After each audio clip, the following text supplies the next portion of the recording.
बोलो विष्णु भगवान लक्ष्मी माता की जय। श्री कृष्ण भगवान राधिका मैया की जय। आज मैं वैशाख मास महात्म्य अध्याय 15 सुनाती हूँ। अगर आपको अच्छा लगे तो लाइक शेयर सब्सक्राइब जरूर करिएगा। श्रुदेव जी बोले, हे राजन मधुसूदन भगवान के प्यारे पापनाशक वैशाख महात्म्य का फल और भी सुनो। प्राचीन काल में पांचाल देश में पुण्यशील और बुद्धिमान भूरी यश का पुत्र कुरु यश था। पिता के मरने पर वह राजा हुआ। यह बहुत शूरवीर, उदार, धनुर्विद्या में बड़ा प्रतापी था। धर्म पूर्वक पृथ्वी पर शासन करता था, परंतु पूर्व जन्म में इसने जलदान नहीं किया। इस पाप के मारे कुछ काल में उसकी सब संपत्ति नष्ट हो गई। उसे बलहीन जान उसके बैरी अनेक राजा आए और उसे युद्ध में जीत लिया। राजा परास्त होकर शिशिनी, रानी और धाताद्री गण साथ ले जहाँ का मार्ग कोई नहीं जानता था, ऐसी पहाड़ की कंदरा में घुस गया। वहां 53 वर्ष व्यतीत किए। एक दिन अपने सदगुरु को सोचता हुआ अपने गुरु का स्मरण करने लगा। तब याज और उपयान नाम के मुनीश्वर स्वर्गज्ञात राजा के पास आप पहुंचे। राजा उन्हें देख सहसा उठ खड़ा हुआ और भक्ति पूर्वक सिर झुका उनके चरणों में गिर पड़ा। दोनों मुनियों ने राजा को उठाया और आंसू पोंछे। तब वन में पुष्पादि से राजा ने मुनियों से प्रश्न किया, हे मुनीश्वरों, मेरे दुख का कारण विस्तार पूर्वक मुझसे कहिए। मेरे सत्कर्म करते हुए भी मेरी सारी संपत्ति नष्ट हो गई और मुझे महान कष्ट क्यों भोगना पड़ रहा है। राजा के अत्यंत दुख भरे वचन सुन थोड़ी देर ध्यान कर वे दोनों मुनि याज और उपयाज बोले, हे राजन सुन, तू पहले 10 जन्मों से अत्यंत घोर पापी व्याध रहा है। संपूर्ण जीव मात्र की हिंसा में तत्पर रहा था। तैने कभी भी विष्णु भगवान का न नाम लिया, न ध्यान किया और न उनको नमस्कार किया। हे राजन, ऐसे करते करते तेरे 9 जन्म बीत गए। फिर 10वें जन्म में तू सहयाद्री पर व्याध का जन्म धारण कर मार्ग के पथिकों को कष्ट देकर तथा गौड़ देश की प्रजा का मांस भक्षण करके समय बिताया करता था।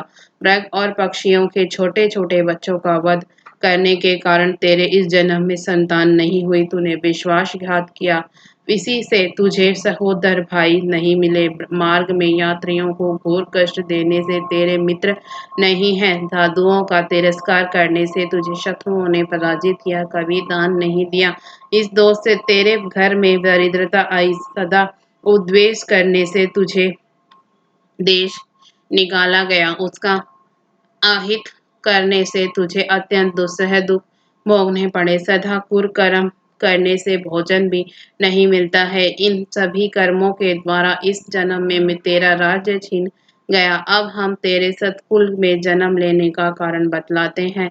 जब 10वें जन्म में तू गौड़ देश में था, तब पथिकों को बड़ा कष्ट दिया करता था। एक दिन कंटक में वन में 2 वैश्य और कर्षण नामक मुनि वहां आए। जिनमें से एक वैश्य को तूने मार डाला और उसका सब धन छीन लिया, और दूसरा अपनी जान बचा अपने धन को कहीं लता पत्रों में फेंक गया। और कृष्ण मुनि भी अपनी मृत्यु के डर से धूप में भागे तो तृष्णा और धूप से व्याकुल मूर्छित हो गिर पड़े। तब तूने वैश्य धन कहाँ पटक गया है, यह जानने के लिए कृष्ण मुनि के कानों में फूंक मारी और कर्मी और कीचड़ मिले हुए गड्ढे के जल से उनके नेत्र धोए और पंखे से हवा करने लगा।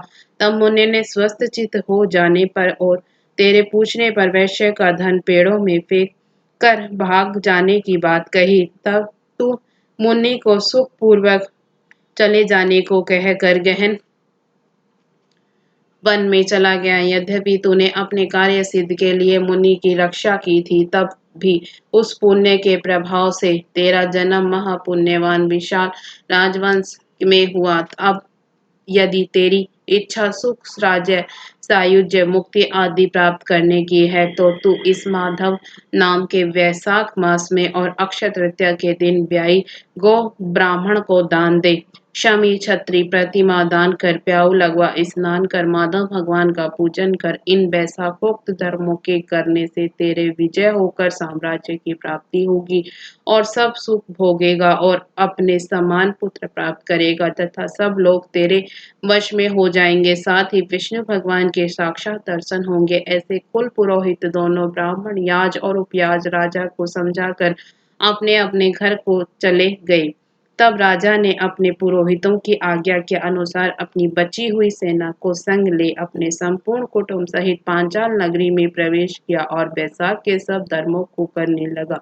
जब राजाओं ने फिर चढ़ाई कर दी तब घोर संग्राम कर और उन सबों को जीत उनके राज्य में से 10 अरब घोड़े, 3 कोट हाथी, 1 अरब रथ, 10 सहस्त्र ऊंट, 3 लाख गधे अपनी पुरी में लाया और सब राजा कर देने लगे। मधुसूदन भगवान की कृपा से वह चक्रवर्ती राजा हुआ तथा उसके 5 पुत्र बड़े गुणवान, शूरवीर और उद्धार धृष्टुमन, विजय चित्रकेतु, मयूर ध्वज नाम के हुए। संपूर्ण प्रजा अनुराग और विश्वास करने लगी। फिर पांचाल देश का राजा निष्काम चित्त हो मधुसूदन भगवान की पूजा के लिए सभी धर्म करने लगा। जिनसे प्रसन्न हो मधुसूदन भगवान ने अक्षय तृतीया के दिन चारों भुजाओं में शंख चक्र पद्म लिए, पीताम्बर धारण किए, वनमाला पहने, लक्ष्मी तथा अनुचरों सहित गरुड़ पर चढ़ साक्षात दर्शन दिया। उनके असहनीय तेज को देख राजा ने नेत्र बंद कर लिए। फिर उनके दर्शन कर हर्ष के मारे सब देह में रोमांच खड़ा हो गया, नेत्रों से आंसू गिरने लगे और अत्यंत भक्ति पूर्वक हाथ जोड़ सिर झुका स्तुति करने लगा। इसके साथ ही 15वां अध्याय समाप्त हुआ।